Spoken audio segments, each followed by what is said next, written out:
spit it out. Special delivery. I want that. Special delivery. I need that. Special delivery. Can I have that? Special delivery. Special delivery. I want that. Special delivery. I need that. Special delivery. Can I have that? Special delivery. Good evening, good evening, good evening. Welcome back to the Special Delivery. I am your host, Will Hannon. I'm joined in studio by my super producer, Mr. Desmond Stinney. So we want to recap a couple things. I know we weren't here last week, and there's a lot going on last week in Baltimore, primary election.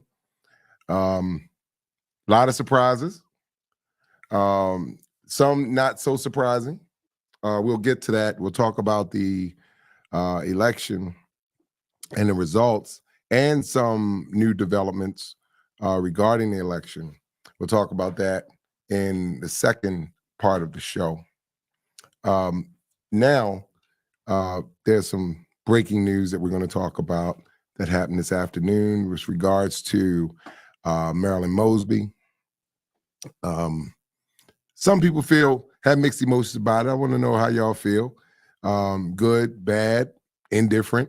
Do you like the sentencing? No, yes, no. Are you happy for our former state's attorney? Or do you feel like justice did not go far enough? So I've heard the arguments on both sides. And some people are, and there are a lot of people that are ecstatic about the sentencing. The fact that Miss Mosby won't have to do any jail time and those types of things. And then you look at people on the other side that say that the sentencing wasn't fair. And so I had to think, I was like, well, what is fair when you're convicted? You know, what's fair when you're convicted? I know she's going to lose. She's going to lose her law license. She has to do a year or so of home detention. She lost her job as the state's attorney, and then losing her law license kind of, in some ways, kind of lose her ability to work. I mean, but it's Marilyn Mosby.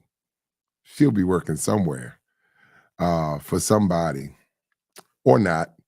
I think that she's created such a national platform for herself that she'll find a way to be sufficient. But let me give my perspective. My former employer is undefeated when it comes to Baltimore City politicians. And so for them to have, I've seen at least 4 convictions that they've obtained from Baltimore City politicians. But I don't think there were any surprises. I think the only surprise was that she didn't do any jail time. And in some cases, that is some cause to celebrate, but at the same time, she still has to live beyond today. And I think those are some of the things that people can, will, and should look at. So not going to belabor that point. We wish Marilyn Mosby well. She is someone that I do consider a friend, so I will say that in full disclosure. But we're going to wish her well, wish her family well, her daughters, just wishing them well going forward, and hopefully they can move on and put this behind them and move on with their lives. So, it's kind of a mixed emotion day. It's not a great day, but it's a good day that many people felt the need to celebrate. I think that there are other things that we can do, that we can celebrate. I think that when we look at the criminal justice system, there's some people that feel like that it sends a bad message. Some people feel like it sends a bad message and said, well, that's part of the problem with Baltimore. You have a lot of lawlessness because people feel like they can just do what they want and get away with it. So we've heard that side of the argument too.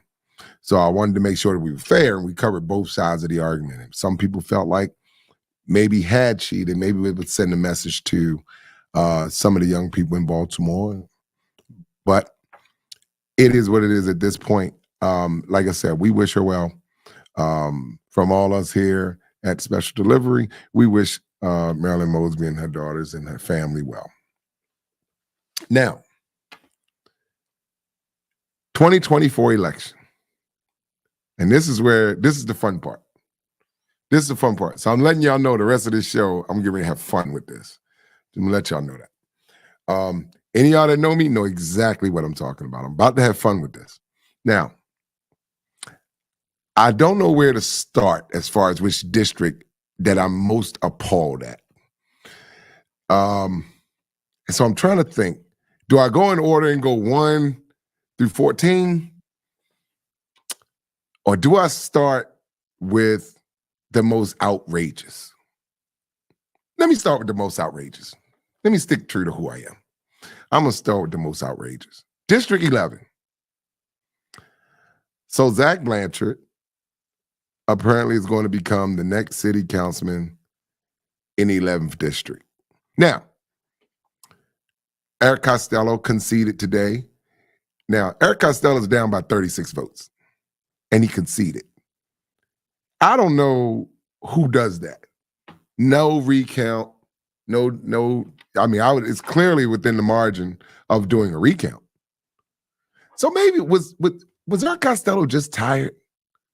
Because I didn't see him campaign much. I saw him around with Sheila Dixon all the time, but I never saw him campaigning.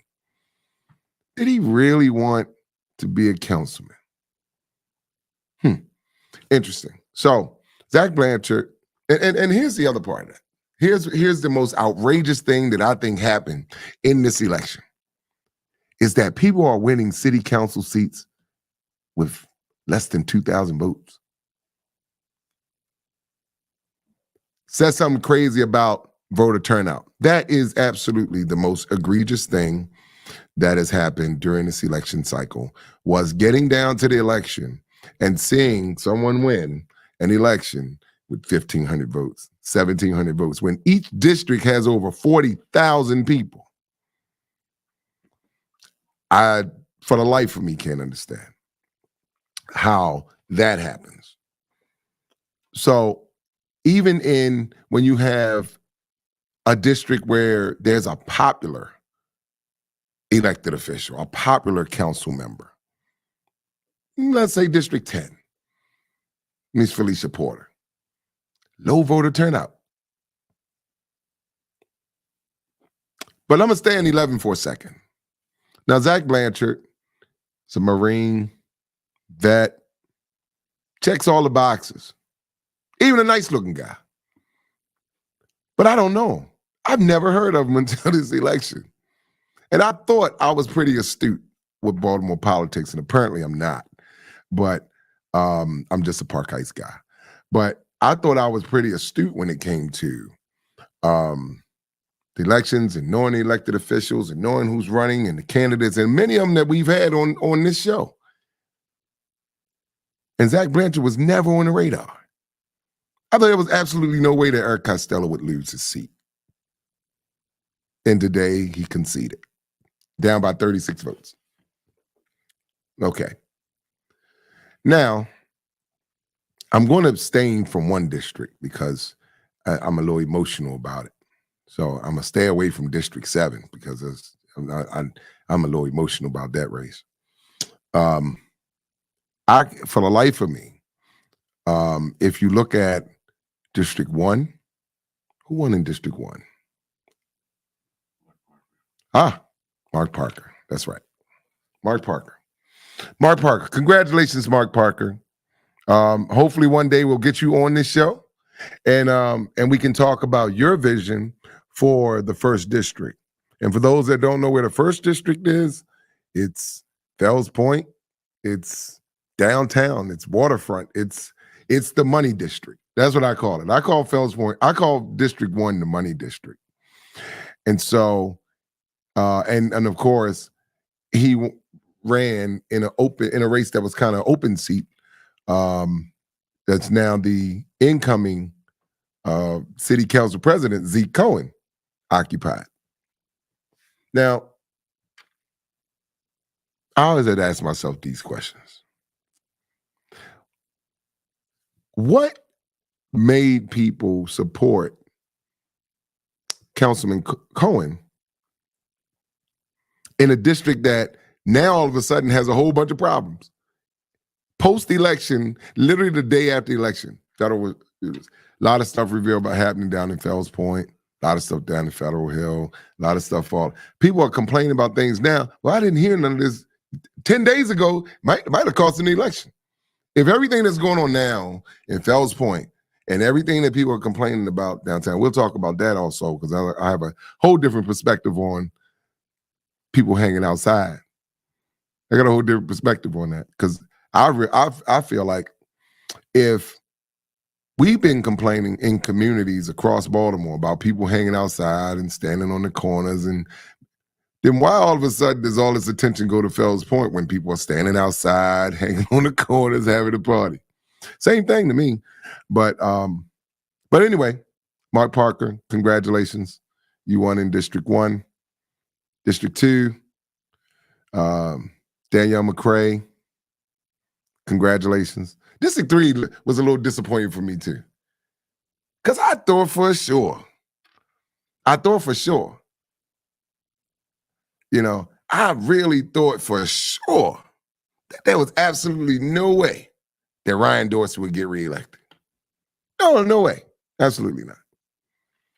But I will give a big shout out to Margot and her team, who did an excellent job, ran a great campaign. And I know it's not the last that we'll see of her.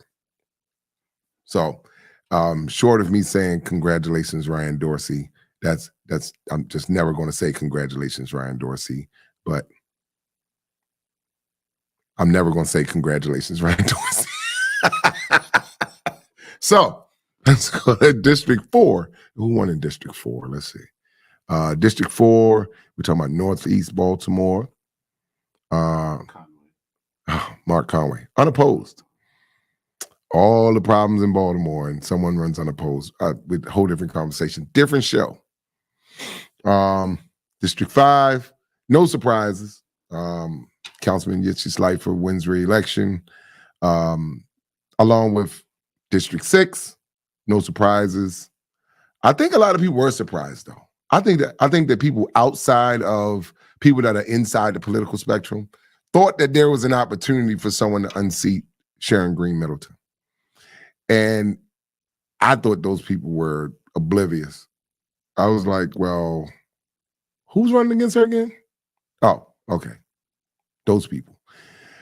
But Councilwoman and Council Vice President Sharon Middleton, who we've had on this show prior to the election, prior to the primary, wins re-election.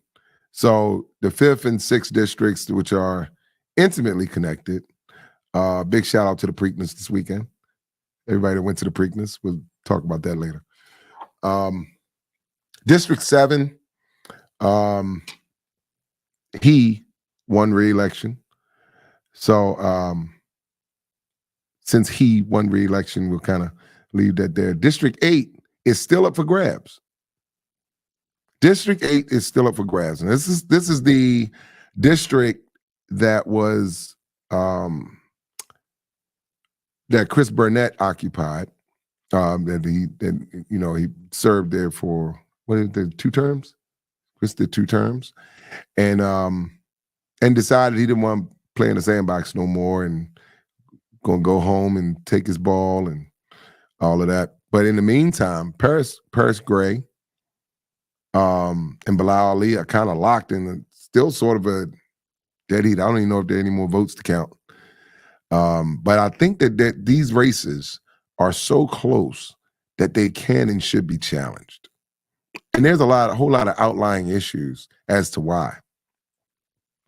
But let's go to District 9. District 9, John Bullock. Doc wins re-election. Okay. Bullock wins re-election in District 9.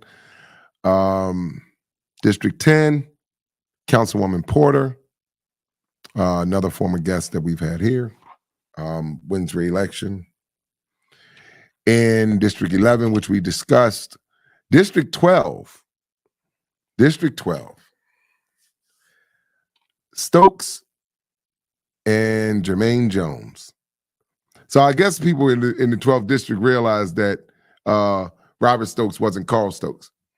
Maybe that's what it was. I think they finally realized that Robert Stokes, oh, that's really not him. Maybe that's what they did. They were going to say, that's really not him. That's really not Carl Stokes. And then they realized that, well, if it's not Carl Stokes, then let's go vote for somebody else. You know, I think they finally realized that. I hope people realize that about Frank Conaway, but that's a whole different conversation. You know, but so Robert Stokes is fighting for his life. He's down by a couple hundred votes now to retain his seat. Again, don't know if there's any more votes to count. But Jermaine Jones, who I've known probably since he was a teenager. I think I've known Jermaine since he was a teenager. And ran a very good campaign, union guy.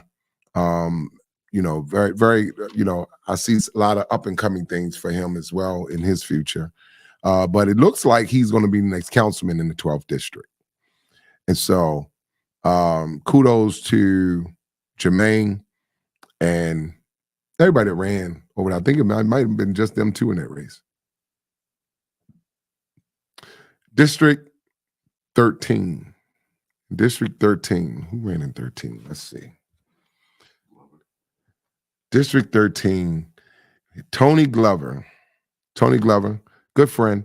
But he kind of easily won his race in 13. And then District 14, you had Odette Ramos, who was virtually unopposed. Not to discredit anybody that ran. I'm just saying she was virtually unopposed. So let's talk about the election. Turnout was terrible, atrocious. And I know there's some reports that said we may have had 20, 21, 25%. It felt like 10. It felt like around 10% turnout. And of course, this is Baltimore City. So of course, there's some discrepancies with the election because it's Baltimore City. Now, when the first thing was the polls not opening on time. We'll start there. There were reports, and I was even at one polling location at Frederick Douglass, and no one could go in to vote. And then the polls supposed to open at 7 o'clock in the morning, but people couldn't go in and vote until like 8:15. And we saw people come to the polls that got a little discouraged, maybe in using a voter terminology, a little bit disenfranchised from the voting process because they couldn't go and vote when they wanted to. And people had, people set up to go vote on election day before they go to work or, all of that. And so them not having the ability to do that, to go and vote, is a little discouraging about the process. So those were things you had reports down at Matthew Henson, at Douglas, and all across the city where you had polling places that didn't open on time. That part. Now, let's look at the other issue that we saw and heard with the election. Sample ballots. Now, any of you that received your ballot, you received your official ballot, one of the things that it said on there, it said return service requested and had all the stuff on there to make you think this was the ballot you're supposed to send back in the mail. And actually it wasn't. So what the Board of Elections had to kind of determine, or what they should have had to determine, was the intent of the voter. What was the intent of the voter? Because if you sent in the sample ballot, let me tell y'all what was said. That if you sent in the sample ballot and to no fault of your own, did not know that it was the sample ballot, because remember, the last election, you were able to mail in your ballot. You got your mail-in ballot and you sent it in.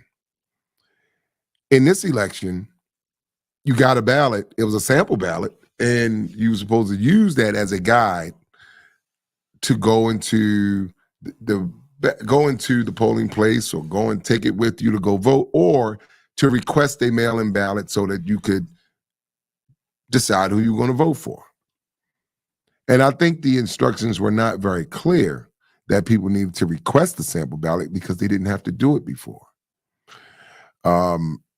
So now the problem is that you have a lot of these sample ballots that were sent back to the Board of Elections. Admittedly, I had a personal conversation with Sherrod Barnes and all of that. So now you had these a whole hundreds. You know, there were people that were saying there were thousands, and you know, Mr. Barnes, he said, well, it wasn't thousands, but it was hundreds. I said, well, a lot of these races aren't even decided by hundreds of votes. So which is it? And those ballots have been disqualified because they weren't an actual ballot. So you had hundreds, potentially thousands. We have no way of knowing of how many of these ballots and how many votes were not counted in races that are razor thin. They're razor thin margins. Even when you look at some of the bigger races or up ballot races, mayoral race, if there were thousands of ballots, look at some of these city council races in 11th district, 30-some votes. 8th district, 11, 100 and some votes. 12th district, 200 and some votes. So you have all of these votes that are now not going to be counted. How is that fair to the voters of Baltimore City? We'll talk about that on next week's show. But how is that fair? How is it fair to the people that, not only the people that voted or thought their votes were going to count, but how is it fair to the process in a whole? How is it fair to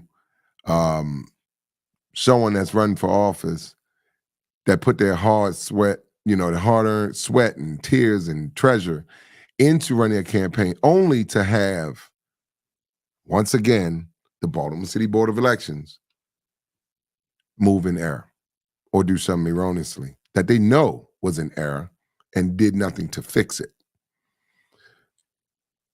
We brought this to their attention the day after early voting, that Friday, brought it to the Board of Elections' attention. I personally did. I had not heard of the issue prior to, so I want to be really transparent here. Had not heard the issue, so when I saw the ballots, I said, well, this doesn't look right. Something didn't look right about the ballot. And even on the top of the ballot, where you go and look at who you're voting for, at the top it says official ballot. Now, if I'm a senior, or if I'm a person that's not even politically astute, because even people that are politically astute were confused about this ballot. And I wish I had a copy of one. But we'll get to that, because I think this is more of a thing than the Board of Elections thinks it is or thinks that it's going to be. But I think it's a thing. I think that voters should be outraged that their votes didn't count, or that their family members' votes didn't count, or that anybody's votes didn't count. If we miss one, we've missed a lot. One vote not being heard, which I consider your vote, your voice, one vote not being heard is enough. Hundreds of votes not being heard sounds like a conspiracy. Thousands of votes not being heard is criminal. And that's just my opinion. That if thousands of people's votes aren't counted, how do we continue with a fair election process that isn't fair? How do we go through a process where everybody can be marginalized by the fact of a procedural issue or a procedural mistake made by the very people that's supposed to count our vote? It's a thing that I think will become a thing before people understand even what the thing is. So it becomes incumbent upon us as leaders, as community organizations, as all that, someone has to sound the alarm on this. And I would dare say that we have to make sure that whatever wrong was done, that is made right, and that people are made whole, and that their votes are counted, regardless of what that may take to do. So, the other thing that happened during the election is you had voter turnout that was abysmal, and so in that, you know, I think voter turnout might have been better than what people actually said that it is. I think it's because there were so many votes that weren't counted that it made the turnout seem like it was lower than what it was. I think if there were thousands of ballots that weren't counted, then maybe those thousands would have changed the percentage to about 25%. The one thing we don't know is how many of those ballots weren't counted, how many of them were received by the Board of Elections, and how many of them were disqualified. That's the thing. That's the question. That's the information that we don't have, and that they have not been forthcoming, been transparent enough to say, hey, we received 6,000 of these and all of them are disqualified.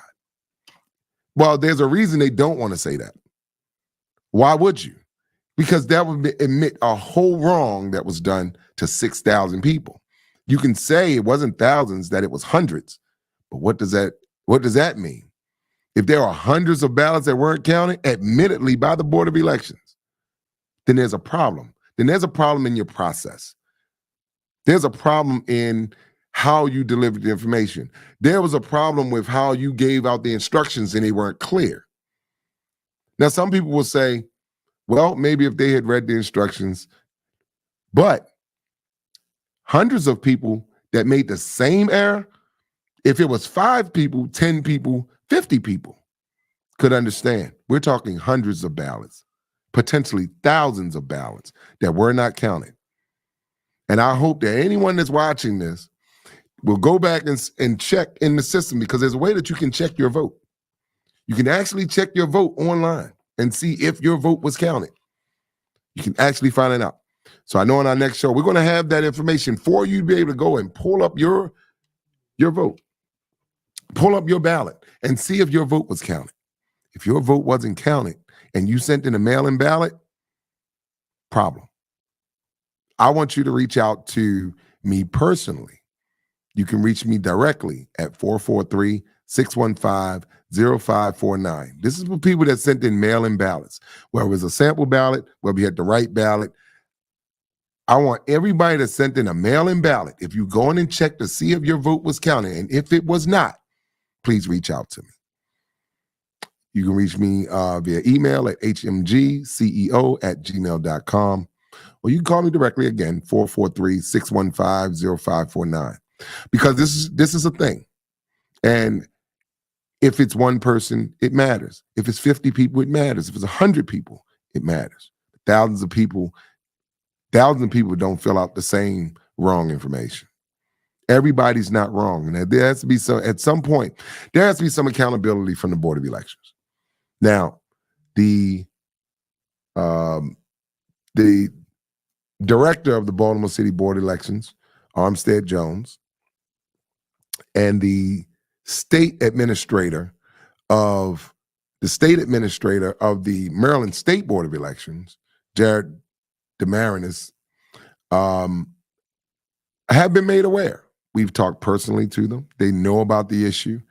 The problem that I have is that they haven't done anything.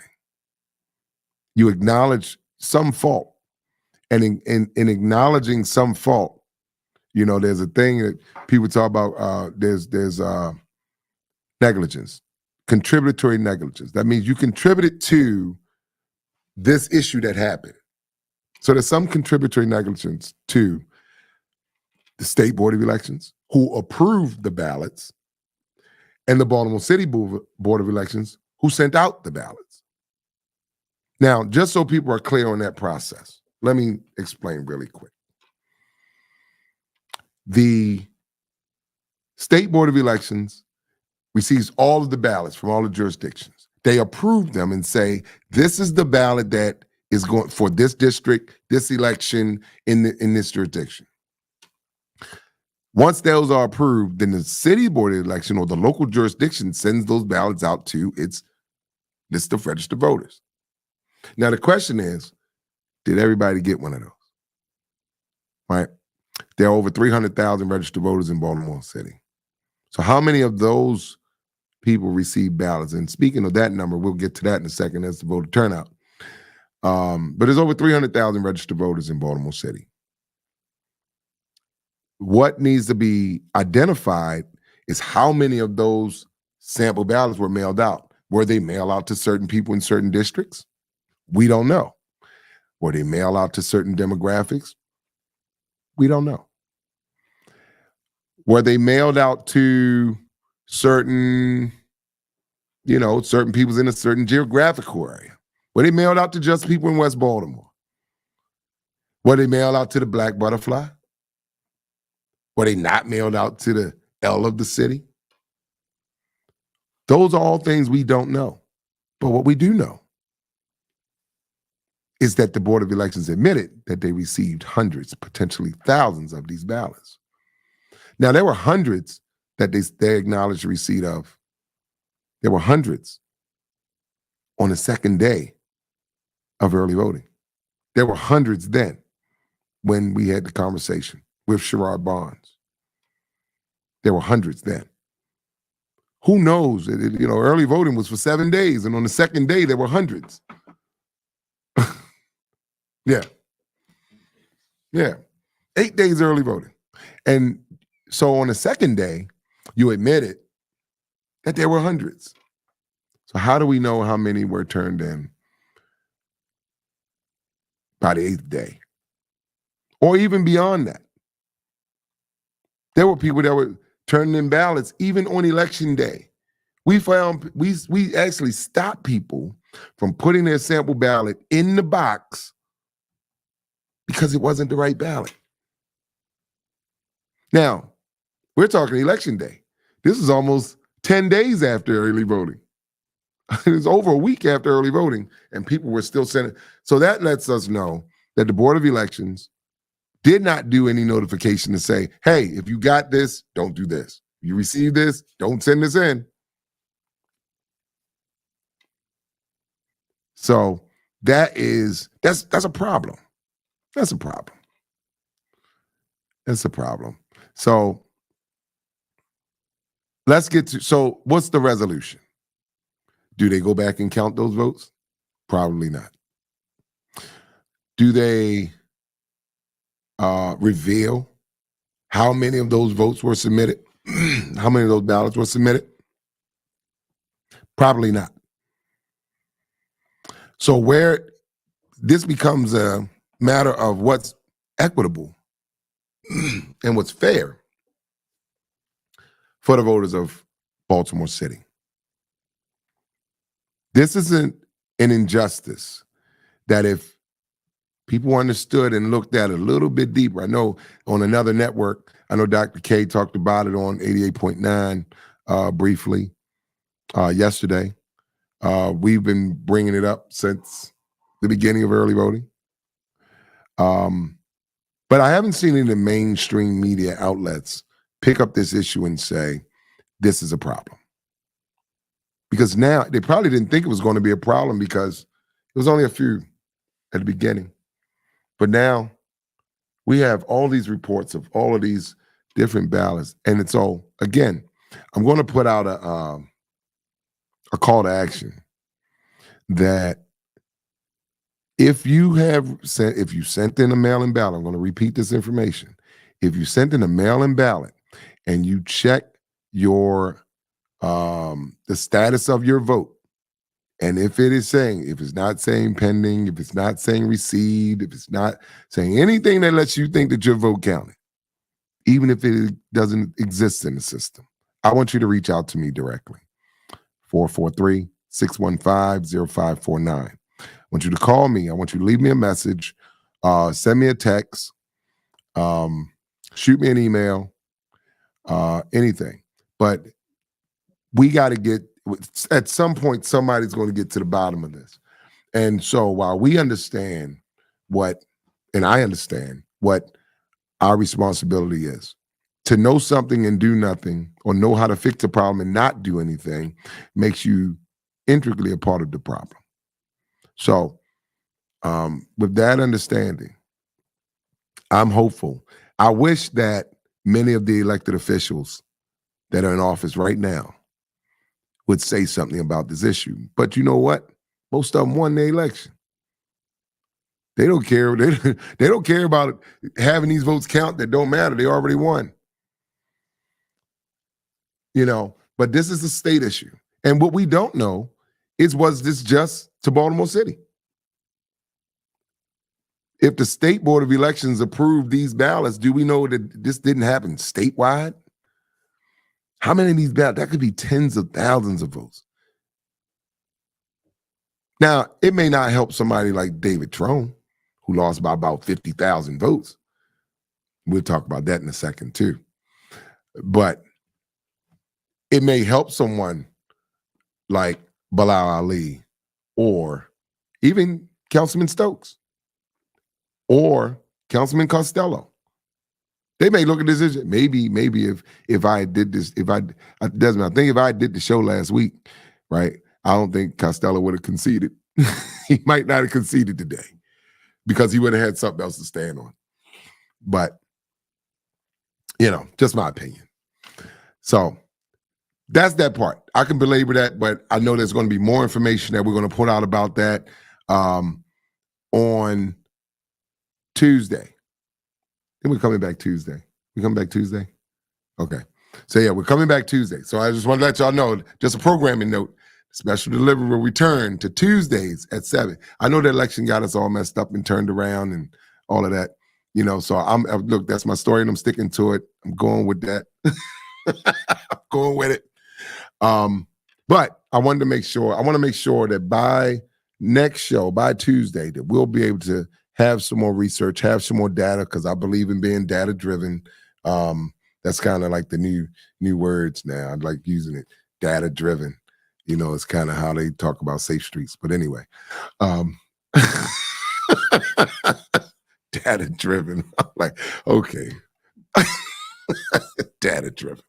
Anyway, I remember a joke that I said. I'm gonna say this. I said this during the election. I was talking to Councilman Slifer, and I told him, I said, you know, you got the same color Safe Streets got. I said, so he kind of laughed. I said, see, and then I see everybody laughs at that. See, I had to say that. But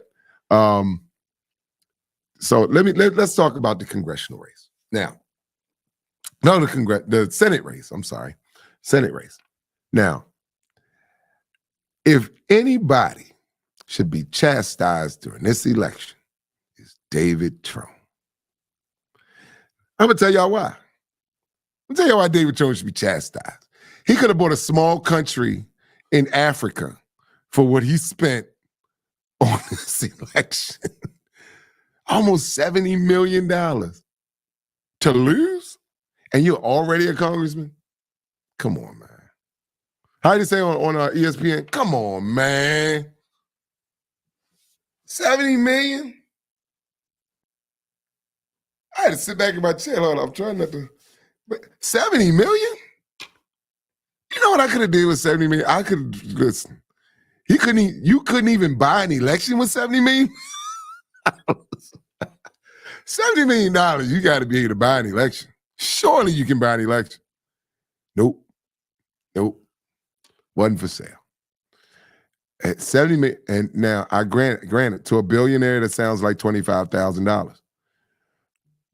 But 70 million. 70 million? I'm sorry. I can't. I wouldn't even be able to go home if I lost $70 million. I can't go home. I can't go home because my stuff gonna be outside. 70 million and lost? Come on, man. But congratulations to my good friend, Angela Also Brooks, County Executive, Prince George's County Executive, Angela Also Brooks, who now has to go forward and face the former governor of the state of Maryland, Larry Hogan. And I'm gonna give people my little opinion and kind of a different dynamic. I got about 7-8 minutes to do this, kind of. So I'm gonna give my little perspective. And this is where national politics comes into play. This is where the importance of why you should vote comes into play. You would think that people just voted in the congressional races and didn't vote in the local elections because of the amount of votes that it was. But let's look at the forecast on a national level. Now, I like Larry Hogan. I like Governor Hogan. Liked him when he was governor. Like him. He's a likable person.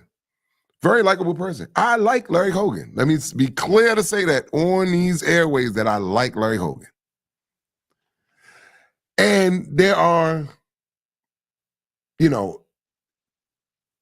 happens to be running against a Democrat, and he's running in the general election.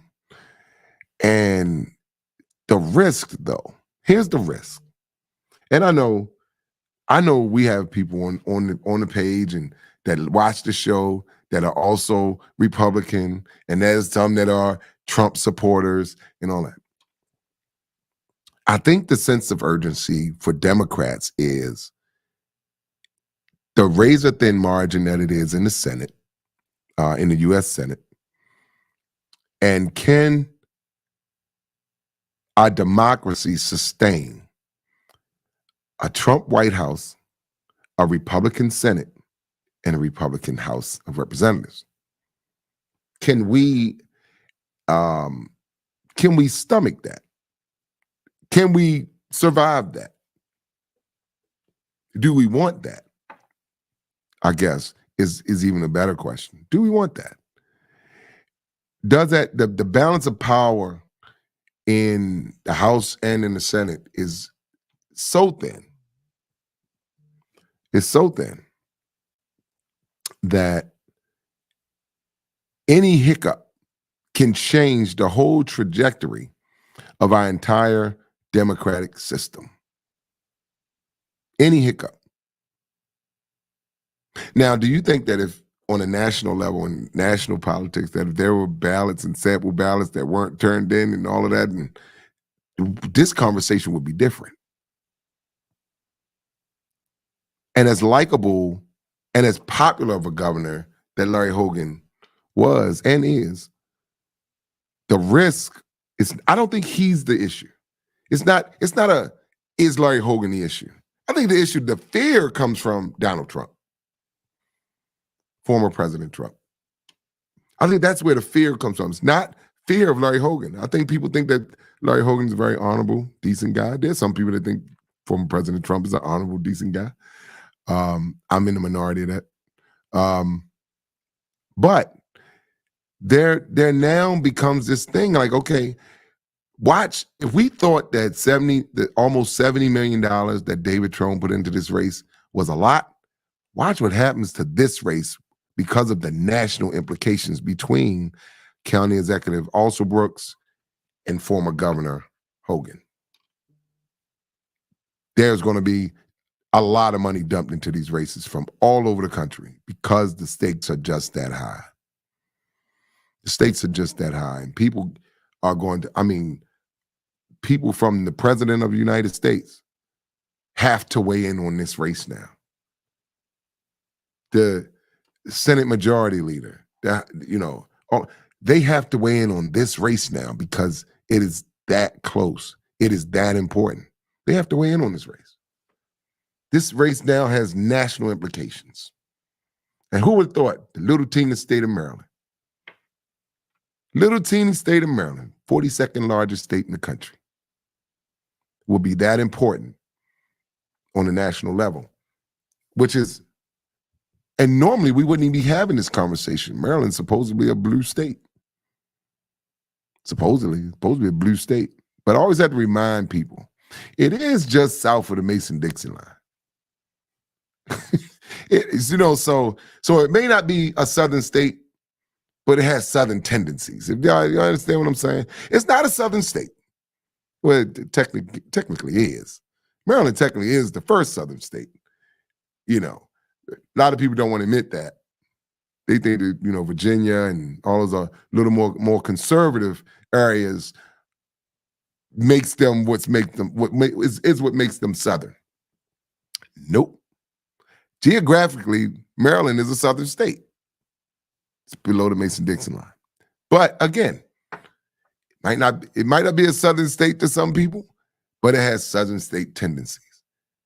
So if you look at the state of Maryland, and this goes to all our voters, and thanks to everybody on the Baltimore City voters page who tune in, our 12,562 members, and our 40 to 50,000 people that visit the page every month. I gotta say that. That's our thing now. But so when you look at the numbers themselves, and this race between, and I'm excited about it. You know, I'm trying to see how I can get involved. This is going to be a great race. You know, they say if you see a good fight, get in it. This is going to be a good fight. I know a lot of people are just really, really kind of nervous and don't know. You know, like Angela Alsobrooks, don't really know her, but they know Hogan. But they're like, we also can't risk Trump.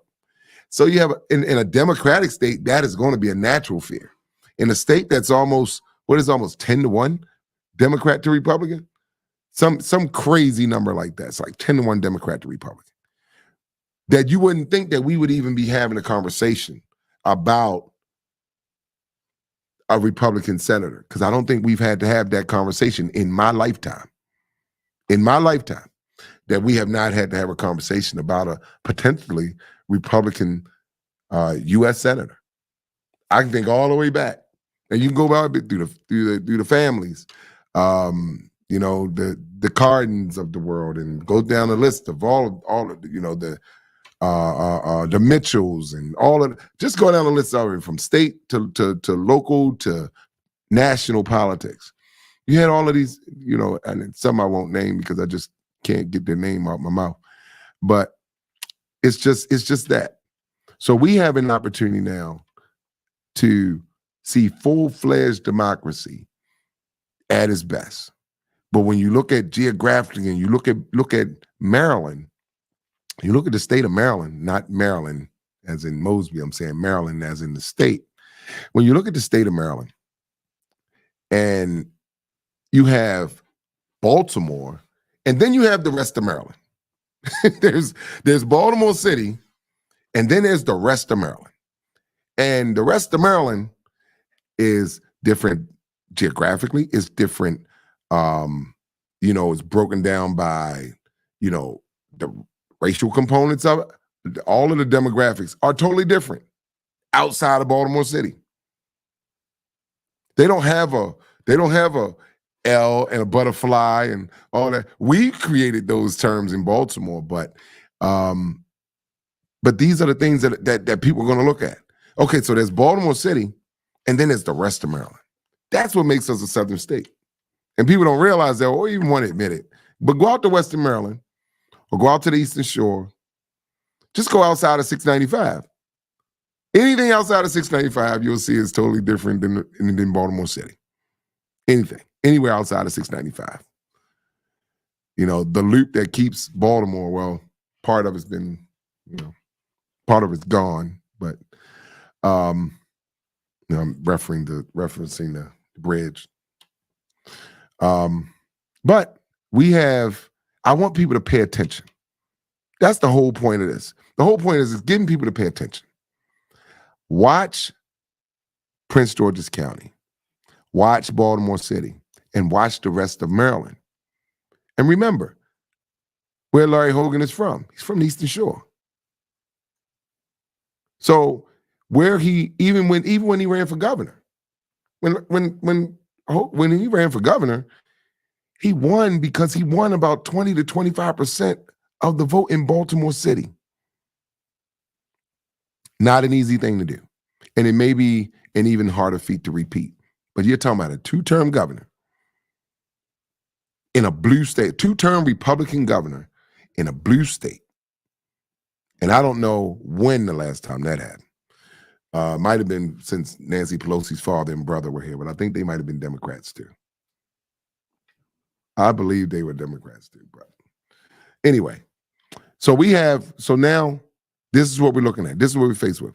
You have 3 councilmatic districts yet to be decided, one that's been conceded, which I think was premature, in my opinion. You have a national race at the Senate level. We haven't gotten to the mayoral race. I haven't gotten to that yet, but let me get to that really quick because I know it's almost time. So we're looking at the federal race, and then there's also a bunch of congressional races that were out there too. Bunch of congressional races. I don't know if there were any surprises on the congressional side. Of course, there was David Trone, who's now without a job. Not that he needed one in the first place, but he now is without a job. For 70 million. It just kills me. I wish I could have just got one of them. I just need one of them. Can I just get one of them millions? I don't even need a million. David, Mr. Trone, if you're watching, I don't even need a whole million. I could use a nice little $500,000 cushion if you're just giving it away, But I'll earn it. I'll even bring you on the show. Maybe that'll be part of my, But anyway, so you have the congressional race. Now let's go to the mayoral race. The big, what people call the big race, the mayoral race. Now, you had Mayor Dixon. You had Mayor Scott. Now, I'm going to say this. There's a part of me that would love to see somebody new. But it's not going to happen this cycle. Of course, it's already done. But I would love to see somebody else just out of the woodwork, just an average citizen that might hit the lottery and just say, I'm going to put all this money in the run for office. Because really, the thing that hinders most people from running is their inability to raise money or their inability to win because they can't raise money. And a lot of people say, well, why is that? Why does it take money to do it? Because if people don't know who you are, they have to learn really quick who you are. And then you have to go through all the methods of having people find out how quick they can get to know who you are. So that's why you get those mailers that annoy some of y'all in y'all mailboxes. I know it annoys y'all. Sometimes it annoys me. And most of the time, I don't even look at it. I look at the picture. I say, that's a nice looking person. And I say, I might consider voting for them. A lot of people do that. But it's important because people need to know who you are. So they get and they sit and they read your literature. A lot of people put too many words, but they get to see your picture. They get to read what you're about. There may be a link to a website. They can follow you on social media. They can do all of those things.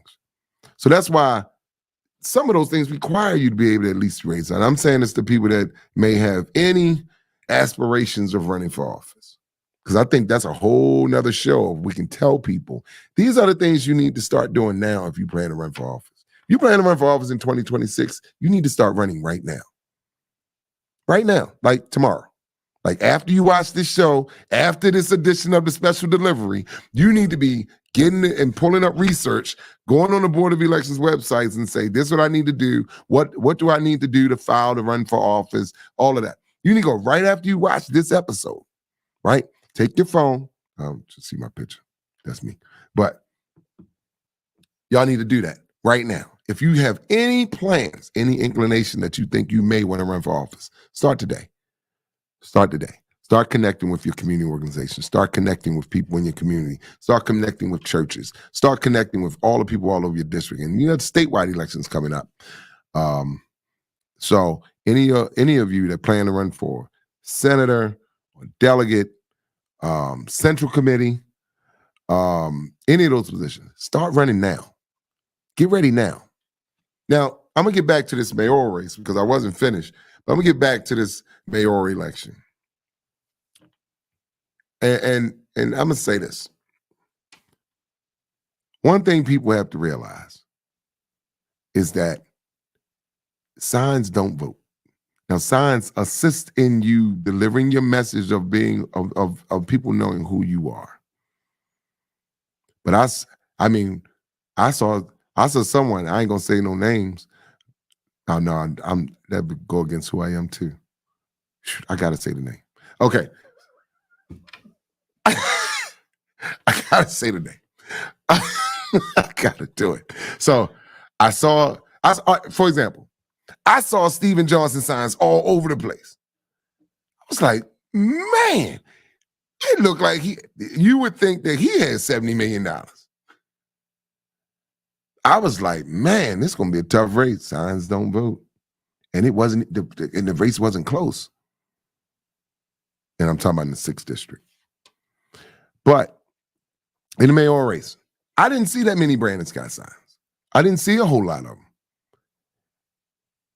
I saw a whole lot of red and white signs all over the place. And rightfully so. A lot of people were showing their support.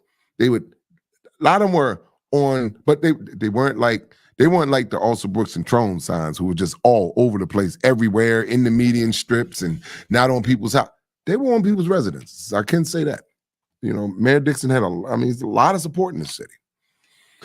And it's well, some would say fortunate, some would say unfortunate.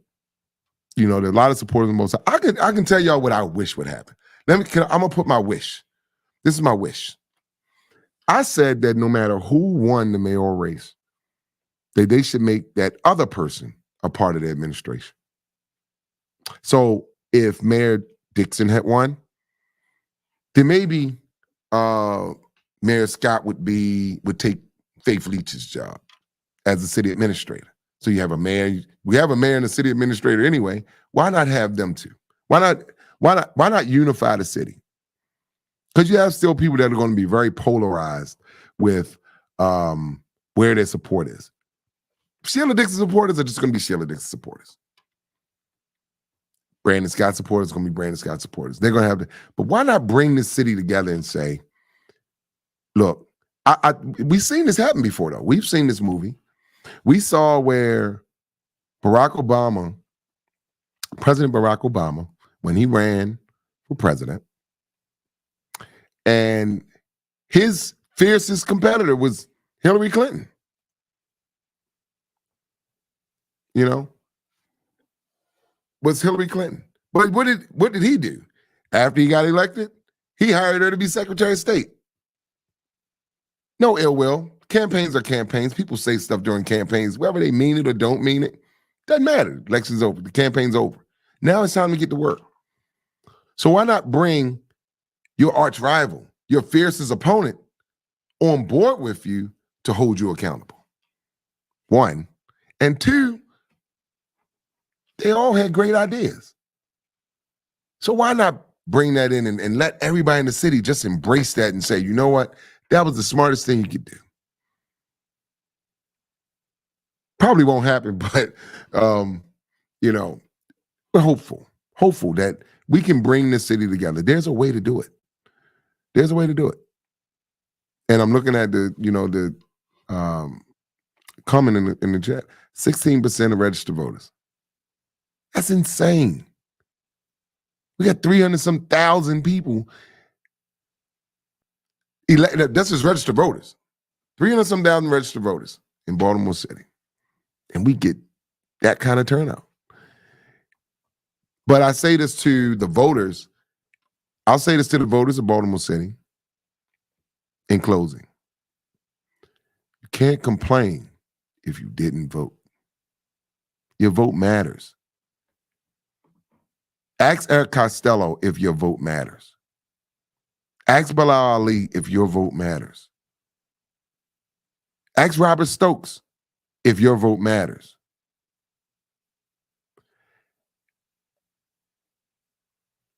Ask Sheila Dixon if your vote matters. Ask Tory Rose if your vote matters.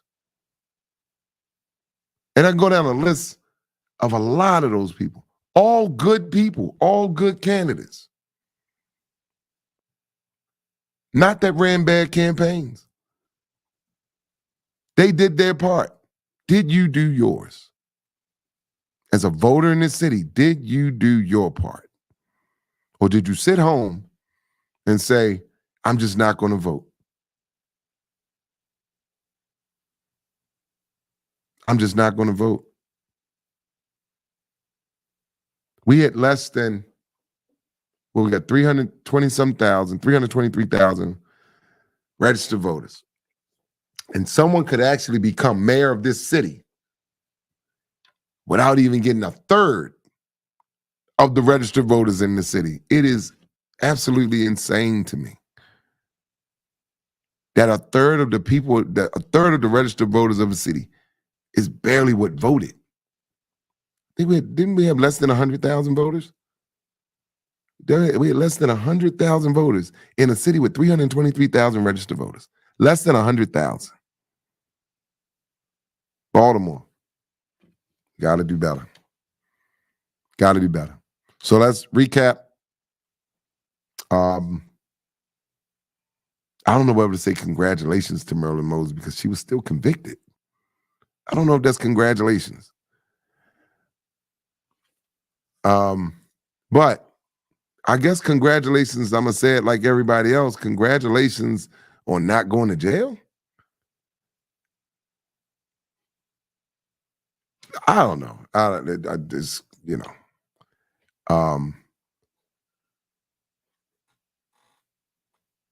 So I want to make sure that in closing, that we thank our 12,562 members on Baltimore City Voters page. And that number's going up. By the way, that number, there it is.